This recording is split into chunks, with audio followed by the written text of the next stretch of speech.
भक्तवृन्द हार्दिक नमन। श्रीराम कथाको आज 9औं दिन हामी 9औं भागलाई यहाँहरूका समक्षमा प्रस्तुत गर्दैछौँ।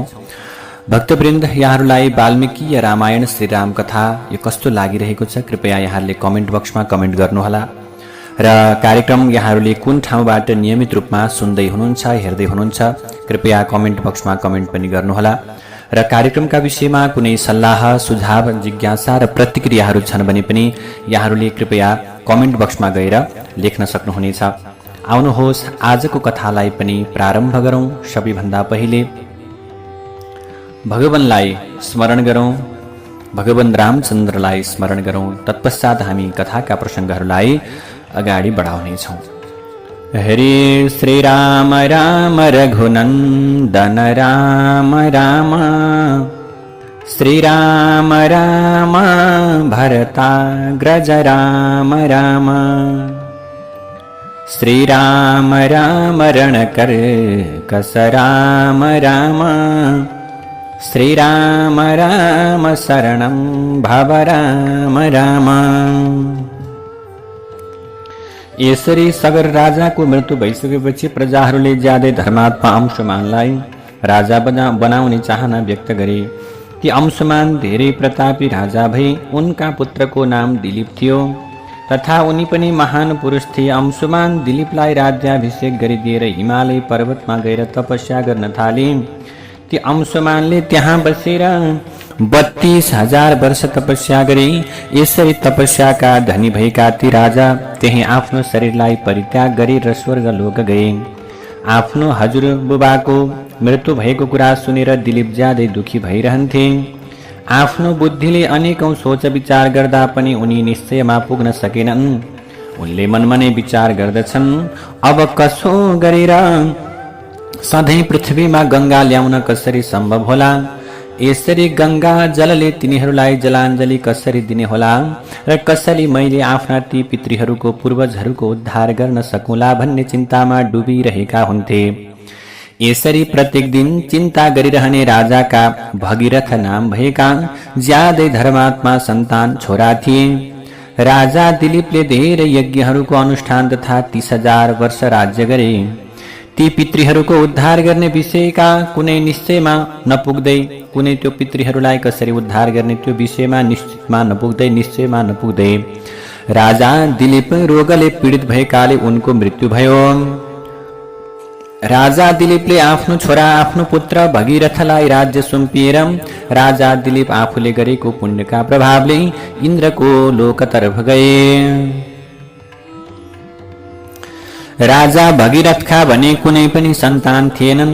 उनमा पुत्र प्राप्त गर्ने अभिलाषा भए तापनि प्रजा र राज्यको सुरक्षा गर्ने दायित्व आफ्ना मन्त्रीहरूलाई सुम्पिएर गंगालाई पृथ्वीमा ल्याउने प्रयासका रूपमा गोकर्ण तीर्थमा ज्यादै कठोर तपस्या गर्न थाले। उनी आफ्नो दुवै हातमाथि तिर उठाएर पञ्चाग्नि ताप्दथे भने इन्द्रियहरूलाई बसमा राखेर एक महिनामा भोजन गर्दथे। यसरी राजा भगीरथले 1000 वर्ष ज्यादै कठोर तपस्या गरे। उनको यो तपस्याबाट अत्यन्त प्रसन्न भएर ब्रह्माजी ज्यादै प्रसन्न भएकाले उनले भगीरथले तपस्या गरिरहेको ठाउँमा आएर भन्दछन्, तिम्रो यो ज्यादै उत्तम तपस्याबाट म धेरै प्रसन्न भएको हुनाले तिमीले आफ्नो अभिलाषा अनुसारको वर माग। ब्रह्माका यस्ता प्रकारका कुरा सुनेपछि राजा भगीरथले हात जोडेर ब्रह्मासँग भने, यदि हजुर मेरो तपस्याबाट प्रसन्न भएर वर दिन चाहनुहुन्छ भने सगरका सबै पुत्रहरूलाई मेरो हातबाट गंगाजल प्राप्त होस्। तिनीहरूको खरानीको थुप्रो गंगाजलले भिजेपछि ती मेरा सबै हजुरबाहरू अविनाशी स्वर्ग लोकमा जानेछन्। म हजुरसँग सन्तानका लागि पनि प्रार्थना गर्दछु, हे ब्रह्मन, हाम्रो कुलको परम्परा नष्ट नहोस्। मैले मागेको उत्तम वर सबै इक्ष्वाकु वंशमा लागू भइरहोस्। राजा भगीरथका यस प्रकारका कुरा सुनेपछि ब्रह्माले भन्नुभयो, तिम्रो अभिलाषा जस्ताको तस्तै पूर्ण हुनेछ। यी हिमालयकी जेठी छोरी गंगालाई धारण गर्नका लागि भगवान शिवजीलाई पहिला राजी गराओ। यी गंगा खसेको वेग पृथ्वीले धारण गर्न सक्दिनन्। यिनको वेग धारण गर्ने सामर्थ्य भगवान शिव बाहेक अन्य कसैमा रहेको छैन। राजा भगीरथसँग यस्ता प्रकारका कुरा गरिसकेपछि ब्रह्माले गंगालाई भगीरथ प्रति अनुकम्पा गर्ने आज्ञा दिएर उनी आफ्नो ठाउँतर्फ गए। यसरी ब्रह्माजी गइसकेपछि राजा भगीरथले भुइँमा आफ्नो घोडाको बुढी औंलाले मात्र टेकेर 1 वर्ष भगवान शिवजीको उपासना गरे। उनले यसरी तपस्या गरेको 1 वर्ष बितेपछि भगवान शिवले प्रकट भएर भगीरथसँग भन्नुभयो, तिमीबाट ज्यादै प्रसन्न भएकाले तिम्रो अभिलाषा अनुसार म हिमालयकी छोरी गंगालाई आफ्नो शिरमा धारण गर्नेछु। यसरी भगवान शिवले स्वीकार गरेपछि गंगा ज्यादै तीव्र गतिमा आकाशबाट भगवान शिवको शिरमा झरिन्। त्यस समयमा गंगाले म आफ्नो ज्यादै तीव्र प्रवाहसँगै शिवलाई लिएर पातालमा जानेछु भन्ने विचार गरेकी थिइन्। उनको यस्तो विचारलाई बुझेर धेरै रिसाएका भगवान शिवले गंगालाई अदृश्य बनाइदिने निश्चय गरे। गंगा भगवान शिवको पवित्र शिरमा झरिन्। उनको त्यो शिर जटा मण्ड रूपी गुफाले सुशोभित भएको हिमालय पर्वत जस्तै अनुभूति हुन्थ्यो। भगवान शिवजीको जटामा खसेपछि अनेकौं प्रयास गर्दा पनि गंगा पृथ्वीमा जानै सकिनन्। भगवान शिवको जटाको जालमा अल्झिएर किनार आए पनि गंगाले त्यहाँबाट निस्कने बाटो नपाएकी हुनाले उनी धेरै वर्षसम्म त्यही जटामा घुमिरहिन्। भगीरथले गंगा भगवान शिवको जटामा हराएकी देखेपछि उनले फेरि ज्यादै कठोर तपस्या गरेर भगवान शिवलाई प्रसन्न बनाए। त्यसपछि भगवान शिवले गंगालाई बिन्दु सरोवरमा लगेर छोडिदिनुभयो। त्यहाँबाट निस्कने बित्तिकै उनका 7वटा धारा भए। गंगाका लादिनी, पावनी, नलिनी नाम भएका 3वटा धारा पूर्वतिर गए भने सुचक्षु, सीता र सिन्धु नाम भएका 3वटा धारा पश्चिमतिर बग्न लागे। तिनीहरू बाहेक जुन 7औं धारा थिइन् ती राजा भगीरथको पछि पछि हिँड्न थालिन्। राजा भगीरथ पनि अलौकिक रथमा सवार भएर अगाडि अगाडि हिँडे भने गंगा उनलाई पछ्याउन थालिन्। यसरी गंगा आकाशबाट भगवान शिवको जटामा र त्यहाँबाट यो पृथ्वीमा आएकी थिइन्। गंगाको त्यो जल ज्यादै ठूलो कलकल शब्द सहित तीव्र गतिमा प्रवाहित हुन थाल्यो भने त्यसमा माछा, कछुवा, सोस माछाका बथान खस्न थाले। ती खसेका जलजन्तुले गंगा ज्यादै शोभायमान भएकी थिइन्। त्यसपछि देवता, ऋषि, गन्धर्व, यक्ष र सिद्धहरू नगरको जस्तै आकार भएका विमान, घोडा र हात्तीहरूमा सवार भएर आकाशबाट पृथ्वीमा गएकी गंगाको शोभालाई निरीक्षण गर्न थाले। देवताहरू ज्यादै आश्चर्यचकित भएर त्यहाँ उभिएका थिए, किनकि तिनीहरू पृथ्वीमा आएकी गंगाको त्यो आश्चर्यजनक दृश्य हेर्नका लागि त्यहाँ भेला भएका थिए। यसरी ज्यादै तीव्र गतिमा आएका देवता र तिनीहरूका आभूषणको प्रकाशले त्यहाँको बादल रहित आकाश धेरै प्रकाशमय भएको थियो। सर्प, सोस र साधारण माछाको उफ्राइले गंगाको जलले माथितिरको आकाश बिजुलीको प्रकाशले प्रकाशमय भएको अनुभूति हुन्थ्यो। वायुका कारणले हजारौं टुक्रामा विभाजित भएको फिंज आकाशमा सबैतिर फैलिएकाले शरद ऋतुमा सेतो हाँस उडेको जस्तो देखिन्थ्यो। गंगाको त्यो धारा कतै तीव्र, कतै टेढो र कतै चौडा भएर बहेको थियो। गंगाको त्यो जल पटक पटक माथि उठ्ने र फेरि तल झर्ने गर्थ्यो। आकाशबाट भगवान शिवको शिरमा र त्यहाँबाट पृथ्वीमा झरेको त्यो गंगाजल ज्यादै शोभायमान देखिएको थियो। त्यसै समयमा पृथ्वी लोकमा भएका ऋषि र गन्धर्वले भगवान शिवको जटाबाट झरेको जल ज्यादै पवित्र छ भन्दै त्यसले आचमन गर्न थाले। जो श्रापका प्रभावले आकाशबाट पृथ्वीमा आएका थिए तिनीहरू गंगाजलले स्नान गरेर पवित्र भए भने त्यो पाप पखालिएकोले पवित्र भएर फेरि आफ्नो आफ्नो सुन्दर लोकमा गए। त्यो जलको स्पर्शले जगत सधैँका लागि ज्यादै आनन्दित भयो। सबै मनुष्य गंगामा स्नान गरेर पाप विहीन भए। त्यसै समयमा सबै देवता, ऋषि, दैत्य, दानव, राक्षस, गन्धर्व, यक्ष, किन्नर, नाग, सर्प र अप्सरा राजा भगीरथका पछि पछि गइरहेकी गंगासँगै हिँडिरहेका थिए। राजा भगीरथ जता जता जान्थे गंगा पनि उतै उतै जान्थिन्। त्यसै समयमा बाटामा पराक्रमी राजा के भए त जनहु नाम गरेका यज्ञ गरिरहेका राजा थिए। गंगाले आफ्नो प्रभावले उनको यज्ञ मण्डप बगाइदिन्। यसरी यज्ञ मण्डप बगाइदिसकेपछि राजा जन हो यो गंगाको घमण्ड हो भन्ने सम्झेर धेरै रिसाएकाले उनले गंगाको सबै जल पिइदिए। यो संसारका लागि ज्यादै आश्चर्यजनक कुरा भयो। त्यसपछि देवता गन्धर्व ऋषि ज्यादै आश्चर्यचकित भएर जन्हुको प्रार्थना गर्न थाले। उनीहरूले गंगालाई उनकी कन्या बनाइदिए। देवताहरूको यो कार्यबाट उनी पनि ज्यादै प्रसन्न भए ती राजा। उनले आफ्ना कानको प्वालबाट फेरि गंगा प्रकट गराइदिए। यसकारण गंगालाई जन्हुकी पुत्री जाह्नवी भनेर पनि भनिन्छ। त्यहाँबाट गंगा फेरि राजा भगीरथको रथ पछ्याउँदै गइन्। त्यस समयमा नदीहरूमध्ये सर्वोत्कृष्ट जाह्नवी समुद्रसम्म पुगेर राजा भगीरथका पितृहरूको उद्धार गर्नका लागि रसातलमा गइन्। राजा भगीरथले गंगालाई त्यहाँ लगे तथा उनले श्रापले भस्म भएका आफ्ना पितृहरू अचेत अवस्थामा रहेको देखे। त्यसपछि गंगाको त्यो पवित्र जलले सगरका सन्तानहरूको खरानीको थुप्रो ढाकिदिइसकेपछि ती सबै राजकुमार निष्पाप भएर स्वर्गलोक गए। यसरी गंगालाई लिएर भगीरथ समुद्रसम्म पुगेर रसातलमा गए।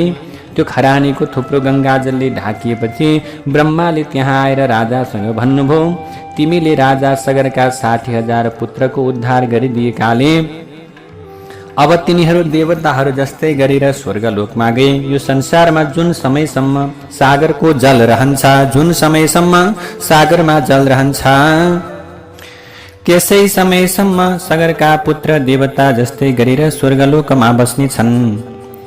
यी गंगा तिम्री पनि जेठी छोरी भएर रहनेछन्। यी गंगा र तिम्रै नाम राखिएको हुनाले, तिम्रै नाममा राखिएको हुनाले भागीरथीका नामले संसारमा प्रख्यात हुनेछिन्। यसै कारण अब गंगा त्रिपथगा, दिव्या र भागीरथीका नामले प्रसिद्ध हुनेछिन् तथा यिनी आकाश, पृथ्वी र पातालमा बहने भएकाले यिनलाई त्रिपथगा भनिएको हो। अब तिमीले गंगाको जलले आफ्ना सबै पितृहरूलाई तर्पण गरेर आफू र आफ्ना पुर्खाहरूले गरेको प्रतिज्ञालाई पूर्ण गर। तिम्रो पुर्खा राजा सगर पनि गंगालाई यहाँ ल्याउन चाहन्थे, इच्छा गर्दथे, तर उनको अभिलाषा पूर्ण हुन सकेन। यसै गरेर अंशुमानले पनि गंगा यहाँ ल्याउन चाहना गरेका थिए, तर उनले पनि आफ्नो प्रतिज्ञालाई पूर्ण गर्न सकेनन्। तिम्रा पिता दिलीप पनि गंगालाई यहाँ ल्याउन चाहन्थे, तर उनी पनि यो कार्यमा सफल हुन सकेनन्। तिमीले गंगा पृथ्वीलोकमा ल्याउने आफ्नो प्रतिज्ञालाई पूरा गर्यौ बाबु। यसका प्रभावले संसारमा तिमीलाई उत्तम यश प्राप्त भएको छ।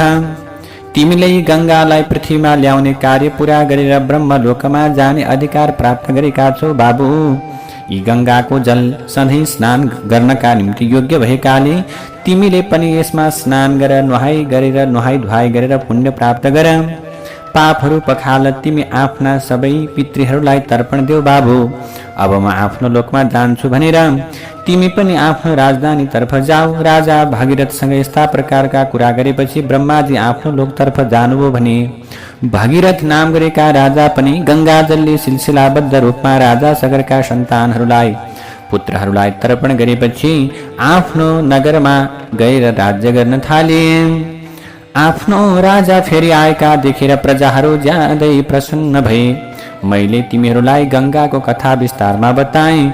अहिले सन्ध्याको समय बित्न लागेकाले अब गएर आफ्नो नित्य कर्म सम्पन्न गर। विश्वामित्रका यस प्रकारका कुरा सुनेर लक्ष्मण सहित रामले ज्यादै आश्चर्यचकित हुँदै विश्वामित्रसँग भने, तिमीले गंगा स्वर्गबाट पृथ्वीमा आएर समुद्रसम्म गए कि? यो ज्यादै आश्चर्यजनक प्रकारको यो कुरा हामीलाई के गर्नुभयो? हे गुरुदेव, श्रवण गराउनुभयो। हजुरले बताएको यो समग्र प्रसङ्गमा यथार्थ रूपमा विचार गर्दै हाम्रो यो एक रात क्षण जस्तै गरेर बित्यो। त्यसपछि बिहान भएर विश्वामित्रले आफ्नो नित्य कर्मलाई सकिसकेपछि रामले विश्वामित्रको नजिकमा गएर भन्नुहुन्छ, आजको पूजा गर्न योग्य रात बित्यो तथा मैले ज्यादै उत्तम कथा सुन्ने अवसर पाएँ गुरुदेव। अब हामी गंगाको पारीपट्टि जान उचित हुन्छ। हाम्रा लागि यो डुङ्गा तयार छ तथा यसमा आनन्ददायक आसन बिछ्याइएको छ। हजुर यहाँ आएको जानेर ऋषिहरूले पठाएको यो डुङ्गा ज्यादै तीव्र गतिमा यहाँ आएको छ गुरुदेव। रामका यस्ता प्रकारका मीठा वचन सुनेपछि विश्वामित्रले पहिले सबै ऋषि सहित राम र लक्ष्मणलाई पारीपट्टि पठाएर आफू पनि उत्तरी किनारमा पुगेर त्यहाँ बसोबास गर्ने ऋषिहरूको सत्कार गर्नुभयो विश्वामित्रले। यसपछि सबै गङ्गाको किनारमा बसेर विशाला नाम भएको नगरको शोभालाई निरीक्षण गर्न थाले। त्यसपछि राम र लक्ष्मण सहित विश्वामित्र तत्कालै त्यो अलौकिक र रमणीय नगर विशालातिर लागे।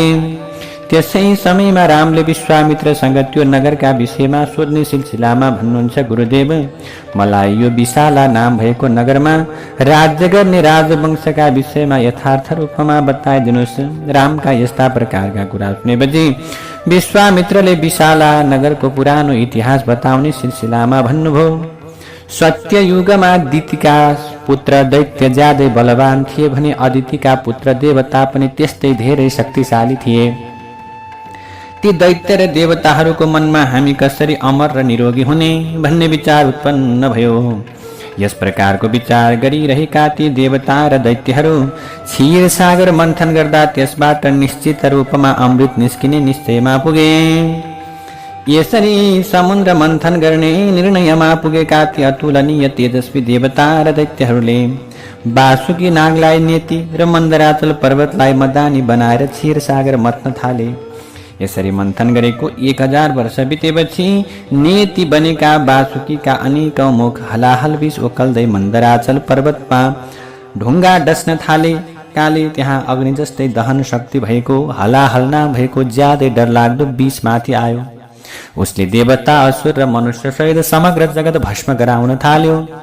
यो देखेर डराएका देवता भगवान शिवका शरणमा गएर रक्षा गर्नुस् भन्दै प्रार्थना गर्न थाले। देवताहरूले यसरी प्रार्थना गरेपछि भगवान शिव त्यहाँ प्रकट हुनुभयो अनि विष्णु पनि त्यहाँ आउनुभयो।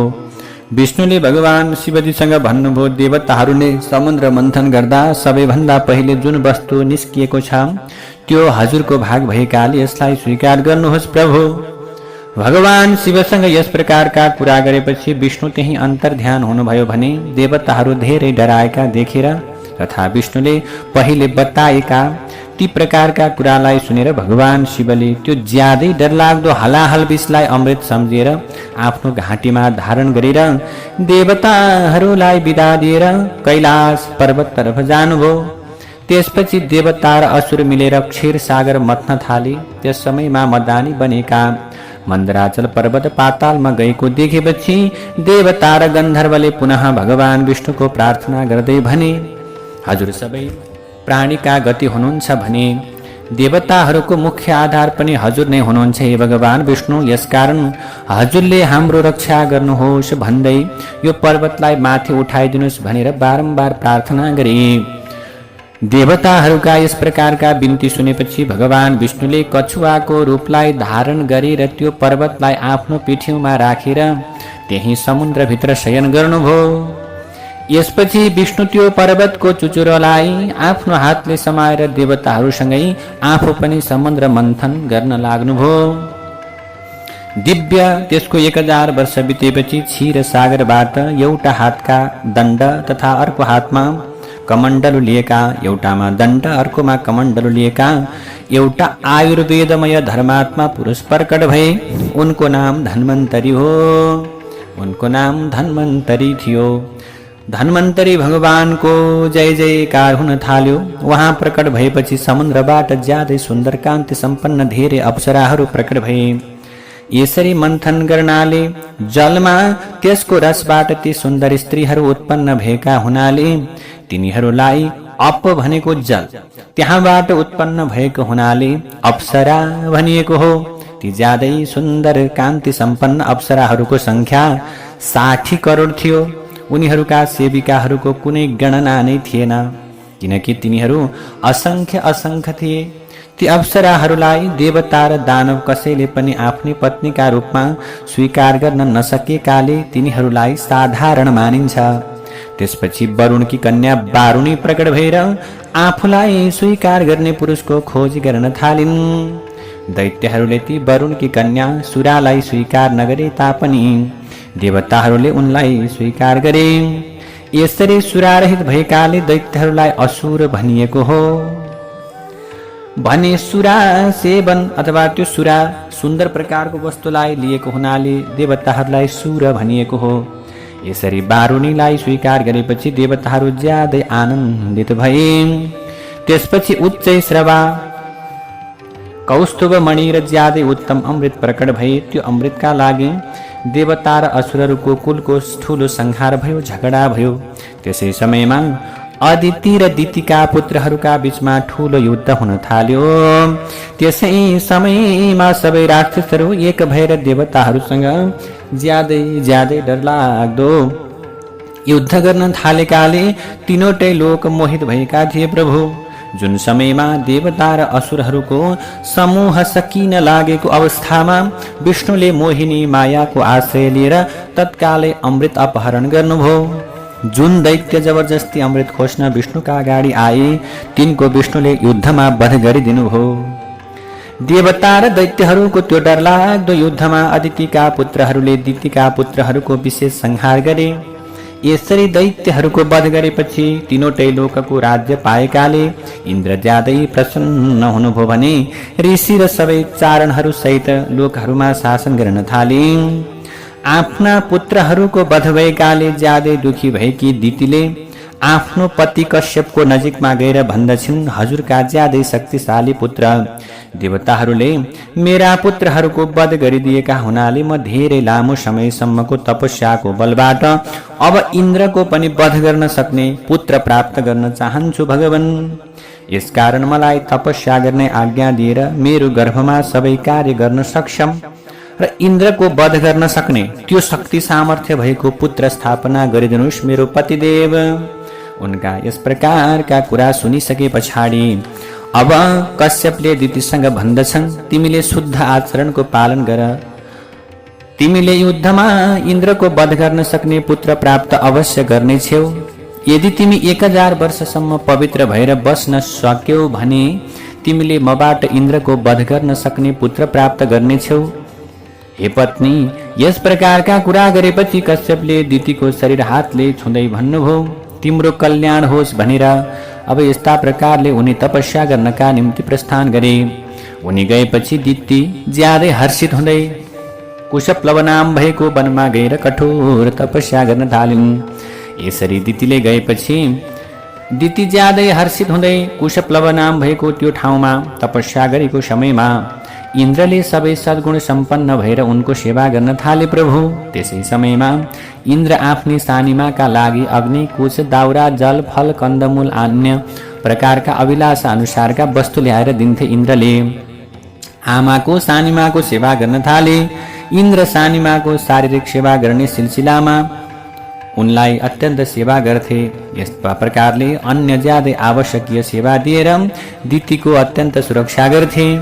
यसरी 1000 वर्ष पुग्न 10 वर्ष बाँकी रहेको समयमा एक दिन दितिले ज्यादै हर्षित हुँदै इन्द्रसँग भनिन्, अब मेरो तपस्या पूर्ण हुन जम्मा 10 दिन मात्र बाँकी रहेको छ बाबु। यसकारण 10 वर्षपछि तिमीले आफ्नो भाइ देख्नेछौ। मैले तिम्रो विनाशका लागि जुन पुत्रको चाहना गरेकी थिएँ त्यो तिमीलाई पराजित गर्न उत्साहित भएको समयमा म उसलाई रोक्नेछु। त्यसपछि तिमी उसँगै बसेर उसले विजय हासिल गरेको तीनवटै लोकको निश्चिन्त भएर उपभोग गर्नु इन्द्र। मैले प्रार्थना गरेकाले तिम्रा पिताले मलाई 1000 वर्षपछि पुत्र हुने प्राप्त हुने वरदान दिनुभएको छ।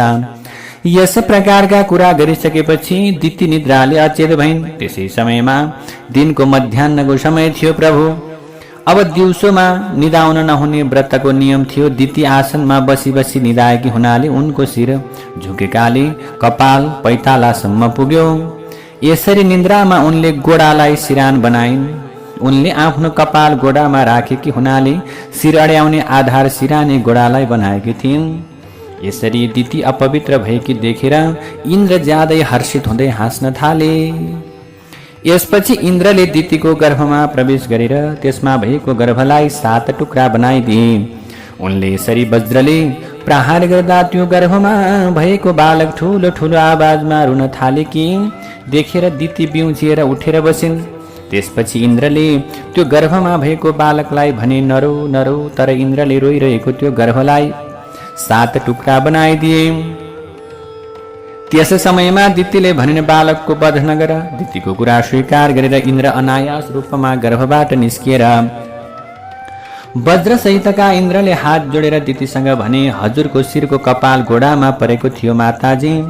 यसरी हजुर अपवित्र भएर सुतेको हुनाले मैले यस बालकलाई 7 टुक्रा बनाइदिएँ। यसकारण हजुरले मेरो अपराधका लागि मलाई क्षमा गर्नुहोस् हे सानीमा भनेर इन्द्रले अत्यन्त के गर्न थाले, बिन्ती भाव प्रकट गर्न थाले। यसरी प्रभु दितीलाई इन्द्रले विविध प्रकारले सम्झाउँदा भए। मङ्गलम कौशलिन्द्राय महनीय गुणाब्धये चक्रवर्ती तनुजाय सार्वभौमाय मङ्गलम्।